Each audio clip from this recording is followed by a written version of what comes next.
Sugar? A little bit? Please. See.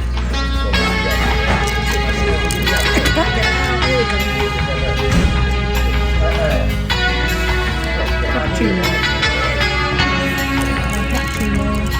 Three croissants. It's quite, it's a selection this morning. 3 months ago we were in a campsite in England, really lovely campsite beside a lake, and we were celebrating Angie's birthday in quite an Italian way. I'd made a sort of picnic for her, so when she came back from work it was lovely. We had some olives, we had some Italian meat, we had sun-dried tomatoes, and I had 3 size bottles of Prosecco. Yeah, it was lovely, wasn't it? Really nice. So here is our supper this evening. I shouldn't talk like that, no. Angie's 45 today. I'm celebrating the ability to draw my pension. Wow. Does that give it away a bit? Well, I don't care, that's what we You don't care. It gives it away totally. So a little bit of picot, a nice little spread on the table here. Some flowers. Happy birthday to me. And happy birthday to Angie. Happy birthday To you. Happy birthday to you. Happy birthday, dear. Oh, Angie. Like a Grand Prix. Happy birthday to you. Don't fill up too much. Perfect. That's about 10 quid. Really nice. And we were thinking about what our next adventures were going to be. We'd already lived in the motorhome and travelled for about 3.5 years. And we came up with, well, to begin with, we came up with 2 ideas, and then a third idea came up. The first idea was that we were going to drive down through Spain at the beginning of the winter in Morocco, and then come back via Portugal. That was number 1. One, wasn't it? Second one was to do some backpacking around Cambodia, Laos, South Korea, and do all that kind of area and go away for like 3 months. Angie's already something. done lots of that. I haven't done Laos and I haven't done South Korea, so I wanted to do those. Then she wanted So to take that's me. another She one. said I'd love the food. And then I had seen somewhere about the €1 houses in Italy, which I thought was sort of too good to be true. But we looked into it in a little bit more detail. Turns out it was. It turns out it was, because we want an adventure, but we don't have the skills to do, a whole rebuild of The rooms €1 and stuff. houses means you have to use local builders, Italian this, Italian that, Italian materials, etc., etc. And there's no way we could afford to do that, so we just ruled that one straight out. We started However, to look at what the opportunities were for buying houses just in Italy, with a budget up to about 50,000. And I think we kind of decided that was the adventure we wanted. I didn't realise it, but apparently Angie has always wanted to retire. Yeah, always in Italy. wanted to retire in Italy. So I didn't know that. Yeah. 3 years ago, I found out that I'm a quarter Calabrian because my son did one of those DNA tests. That's because of my grandfather, who I didn't really know very well. So we thought, let's have a look at Let's this. start looking. So here we are. Well, we've been here 3 days. 3 days. Angie back then started to do loads of research, looking at properties all over Italy. Basic criteria: under £50,000 and must have bedrooms for all the kids to come out at once. That was it. That was the art. So 6 bedrooms really, because we've got 5 kids and 1 for us. So we started That was looking it. online, various agencies. One, what was the one that we finally found it on? I think, Place in the Sun. Place in the Sun was a really, really good site. Gave lots of information and stuff. We looked in an area, we were looking all over, but we found some in a place called Abruzzo, which we'd never heard of. And I asked my friend Lino, who's in England, Italian, originally from Naples, what he thought of Abruzzo. And he said, absolutely stunning. Nobody knows about it. It's really untouristy. And my family's had a holiday home there for 20 years or something like that, he said. So we thought, great. Let's go and have a look. So we booked our flights. We lined up 12 houses to come and have a look at. I've got to work mornings and evenings, so I'm doing split shifts for work. And in the daytime we've been out looking at houses. So we've met a lovely lady called Nadine, and she brought us up to Gessopalena as our first place to look at. So there were 3 houses we looked at here. One was quite a small one in the back village, but quite a wreck. And then we had 2 larger ones. So we've just looked at a couple of the larger ones, and we've said yes. The bloody lake's gone. Oh, there's the lake. You can see. Look at that. How blue is that? That's amazing. It's beautiful. And then when you come round here, you'll get a better view. Oh, okay. And then you can see the mountain backdrop. There you go.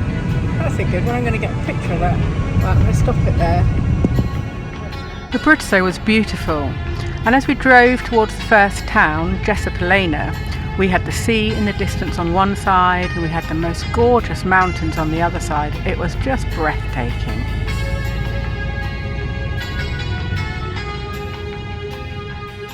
And this is the house we said yes to.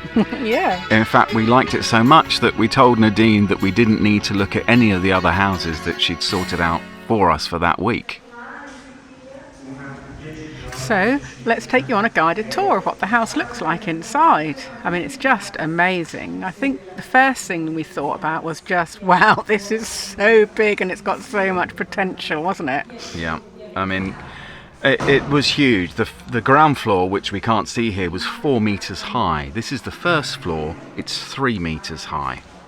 When you look at, as we're going around, we pick out a few bits and pieces of things that we thought would be issues. So you can see there's damp in those, the 2 back rooms, and there's a little bit of work that needs to be done there. And that was because the terrace on top was leaking. So that was the most amazing views coming out the back. I mean, that was just fantastic. You can actually see the sea on the sunny days. It's just beautiful. And then we just thought about all the potential that we talked about, knocking down the walls, having a great big open plan, sort of living space, and all the bedrooms for the kids, and ensuite bathrooms, and all sorts of things. It was just, yeah, we were sold on it straight away.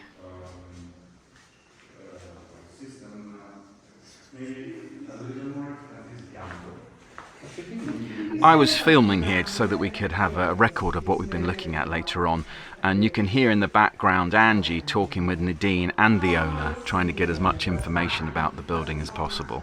But that was without giving away that we actually wanted to buy it. Yeah, we were trying to keep a straight face, even though when we were alone we both smiled at each other in a way that said, yeah, this is great, isn't it? That's the part that I was thinking. Actually, got to then rip up spend like £10,000. Well, no, they put it in casing here. So they put it on the outside of the wall. One of the things that really struck us was just how much light was coming into all of the rooms, and they've got huge ceilings, like 3 meter height ceilings, and they all have these like massive balcony doors, and it just lets the light flood into everywhere. It was just beautiful. So yeah, we loved it.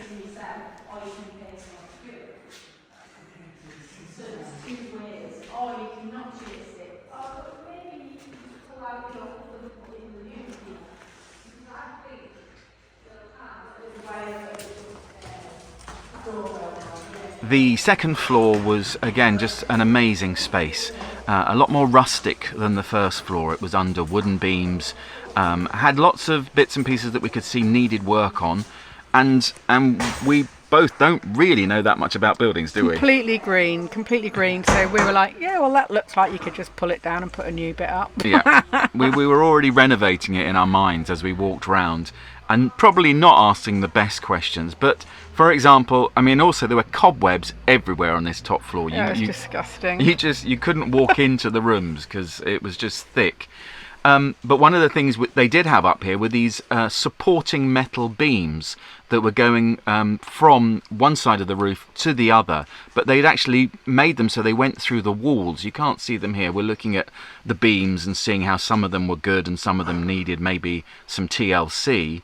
and bits of damp. But there you can see those metal bars. Now we were told that they were there to help support the walls and stop potentially movement. well, to potentially see if there had been movement.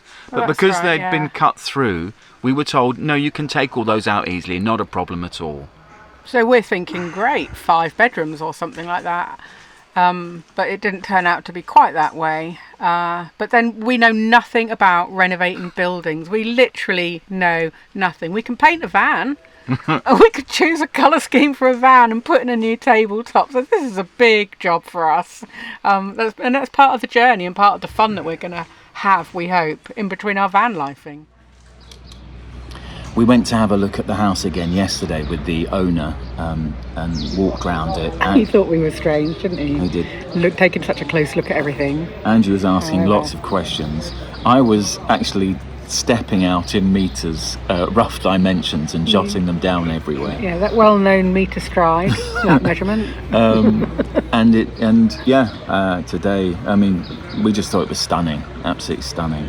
I Huge. think it's potential. That's the thing. Potential. It needs lots of work, and we know that. But the potential for fun and adventure. Yeah, is- it's going to be really good. Anyway, we have put an offer in. Yeah. So we're just going to be waiting. So we're going to sit around. We've got the apartment that we're staying in at the moment. Angie's got to work, unfortunately, anyway. I'm not feeling great. I'm pretty sure I've caught something on the plane on the way over here, and we'll just wait to hear. Hopefully, by the end of the week, we could hear whether they've accepted the offer or not. Also, this Friday, I think we're leaving on the Saturday, aren't we? Friday is a jazz and wine festival up in the Old Town. So we'll come along to that as well. There's jazz and wine here. I've also found out there's a music college in the middle of the town as well, which we didn't know anything about. It just seems to get better and better. Yeah, and we've got lots of plans. We've been talking about lots of things that we'll do with this space, and having seen it now, we can sort of think about whether we can bring these plans to life and look into it a bit more and stuff like that. Loads of stuff to talk about now, but anyway, let's just see what happens next. Our next adventure is well and truly... Yeah, buying a house in Italy. Absolutely. What fun. I know. What could crazy. possibly go wrong? Yeah, what could go wrong? Watch this space.